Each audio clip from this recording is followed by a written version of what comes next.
ಪರೀಕ್ಷೆಯನ್ನು ನಾನು ಮಾಡುತ್ತೇನೆ. ಕೊಡು ಅಪ್ಪಣೆ. ಮೌನವೇ ತಮ್ಮಂದಿರು ಮಡಿದ ವಾರ್ತೆಯನ್ನು ಕೇಳಿ ತನ್ನ ಅಂತರಂಗದಿಂದ ಮಾತೇ ಹೊರಡುತ್ತಿಲ್ಲವಲ್ಲ. ಇದೇ ಮನಸ್ಸು ಅಂದೊಂದು ದಿನ ರಾಕ್ಷಸರೊಂದಿಗೆ ಯುದ್ಧ ಮಾಡುತ್ತಿದ್ದಾಗ ವಜ್ರಕ್ಕಿಂತಲೂ ಕಠಿಣವಾಗಿಯೂ ಮೃದುವಾಗಿಯೂ ವ್ಯವಹರಿಸಬಲ್ಲ ನೀನು ಮಹಾತ್ಮನೇ ಸರಿ.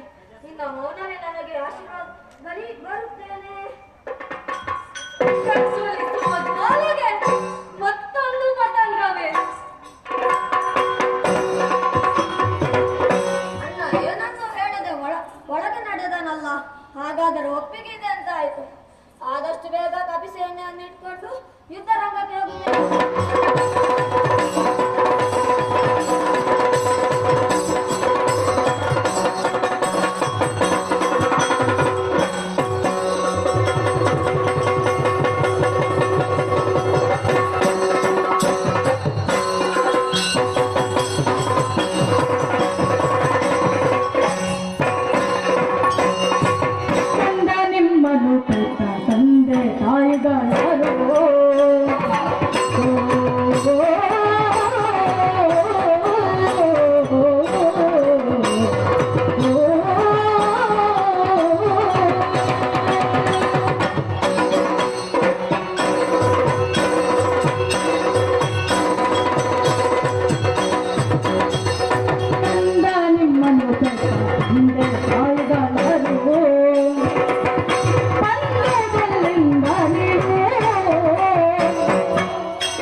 ಇಬ್ಬರು ಸಹೋದರರು ಲಕ್ಷ್ಮಣ ಹಾಗೂ ಶತ್ರುಹರರು.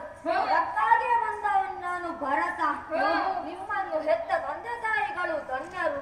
ನಿಮಗೆ ವಿದ್ಯೆಯನ್ನು ನೀಡಿದ ಗುರುಗಳ ಶ್ರಮ ವ್ಯಕ್ತವಾಯಿತು. ನಮ್ಮ ಅಶ್ವವನ್ನು ಹೇಗೆ ಕಟ್ಟಿದರೆ ಬಿಟ್ಟು ಬಿಡಿ.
ಇಷ್ಟು ನೋವನ್ನು ಕೊಟ್ಟಂತಹ ಈ ಯಾಗ ಬೇಕೆ? ಏನು ಮಾಡಲಿ, ಮನುಜ ಧವಳ ಅನುಭವಿಸಲೇಬೇಕು. ನಾನಿನ್ನೇನು ಮಾಡುವುದು? ಮಂತ್ರಿಗಳೇ, ಈ ಅಯೋಧ್ಯೆಯಲ್ಲಿ ಈಗ ನನ್ನನ್ನು ಬಿಟ್ಟು ಬೇರಾರೂ ಇಲ್ಲ. ಆಪತ್ತಿನ ಸಂದರ್ಭದಲ್ಲಿ ಯಾಗವನ್ನು ಕೈ ಬಿಡಲೇಬೇಕಾಗುತ್ತದೆ. ವಿದ್ವಾಂಸರಿಂದ ಈ ವಿಚಾರವಾಗಿ ವಿಷಯವನ್ನು ತಿಳಿದವನು ನಾನಾಗಿದ್ದೇನೆ.